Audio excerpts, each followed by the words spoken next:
હાલ સરદાર સ્વામિનારાયણ મંદિરના સાધુને લઈને એક દુઃખદ સમાચાર સામે આવી રહ્યા છે। ગુજરાતમાં જેટલા લોકો સ્વામિનારાયણ સંપ્રદાય પર ભરોસો મૂકે છે તેટલો જ તેમના સાધુઓ વધુ બફાટ કરે છે। ગુજરાતમાં સ્વામિનારાયણ સાધુઓ એટલી હદે બેફામ બફાટ કરે છે કે જેમાં કોઈ સીમાઓ તેમને યાદ રહેતી નથી। આ સ્વામિનારાયણની વિવિધ સંસ્થાના સાધુઓ અલગ કાંડમાં ઝડપાય છે।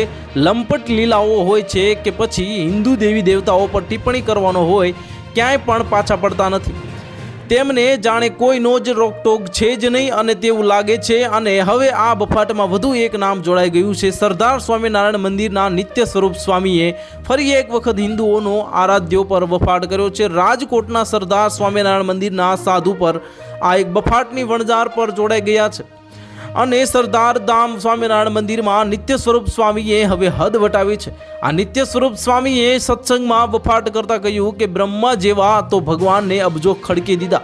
આ સ્વામિનારાયણે બ્રહ્મા વિષ્ણુ મહેશને બનાવ્યા, જે બાદ 33 કરોડ દેવી દેવતાઓનું ઝુમખું બનાવ્યું છે। આ ભગવાન સ્વામિનારાયણના અબજો મેનેજર જેમાં શંકર, વિષ્ણુ, બ્રહ્મા અને પછી ઇન્દ્રને પણ બધા આવી જાય।